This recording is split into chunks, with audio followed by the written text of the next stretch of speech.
Good morning, dear children. Today we will continue with the chapter The Earth and the Sky. In the previous class हमने इस chapter की reading start करी थी from page 94 and we read about the earth, we read about plains, hills, mountains, valley, deserts, oceans, seas and lakes. So इसी chapter को आज हम continue कर रहे हैं. हम start कर रहे हैं page number 95 से and the topic will be the sky. So let's read. The sky looks blue to us during the day. मतलब जब हम दिन के टाइम स्काई को देखते हैं, आसमान को देखते हैं, हमें वो ब्लू दिखता है. We see the sun, moon and the stars in the sky. और स्काई में हम क्या क्या देख सकते हैं? During the day we can see the sun and at night we can see the moon and the stars in the sky. Now what is a sun? Sun is a big ball of fire. सन हमें दूर से देखने से ऐसे लगता है कि एक बड़ी सारी बॉल है फायर की which is round in shape. So sun की शेप क्या होती है? It is round in shape and the sun gives us heat and light. और सन का क्या इंपॉर्टेंस है हमारी लाइफ में? सन हमें हीट देता है and also it gives light. When the sun rises, it is day. तो जब सुबह सूरज उगता है तब दिन की शुरुआत होती है, तब डे स्टार्ट होता है. And when the sun sets, it is night. और जब सन डूब जाता है, सूरज शाम को जब डूब जाता है तो अंधेरा हो जाता है, नाइट टाइम स्टार्ट हो जाता है. We see the moon at night and after the sun goes away, हमें फिर स्काई में क्या दिखता है? हमें फिर स्काई में दिखता है moon. It is also round in shape. तो जो मून है वो भी हमें राउंड शेप का होता है.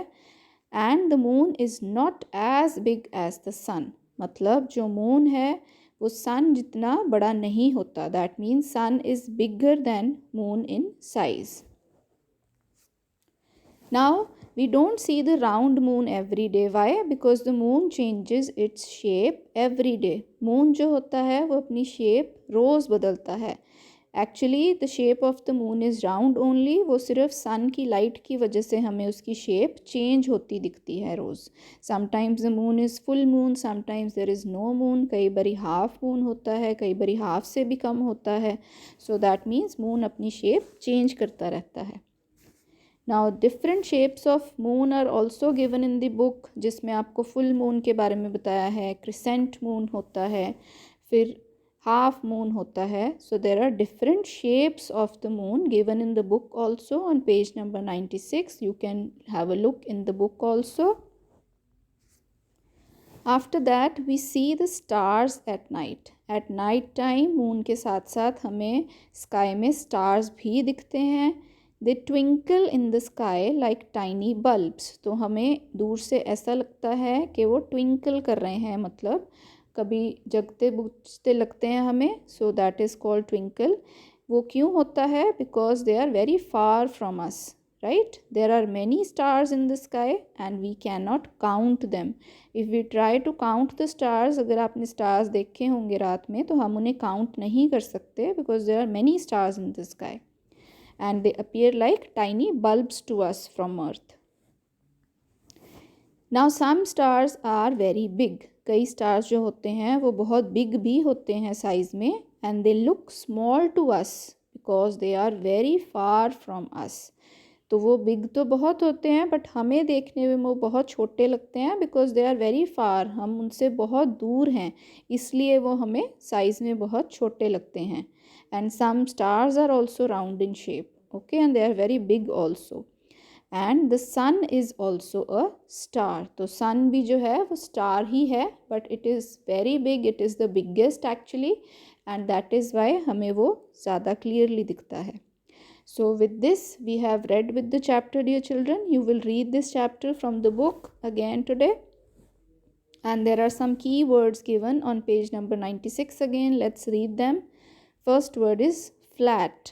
फ्लैट क्या होता है? प्लेन लैंड, जिसके बारे में हमने इस चैप्टर में पढ़ा था. तो फ्लैट का मीनिंग होता है इन अ लेवल, मतलब एक बराबर होता है जो. Next word is crops. Crops क्या होते हैं? जो हम फील्ड्स में उगाते हैं. सो उसका क्या मीनिंग है? Plants grown in a large field, उनको हम क्रॉप्स बोलते हैं. Third word is sand. Sand क्या होती है? रेत, जिसको हिंदी में बोलते हैं।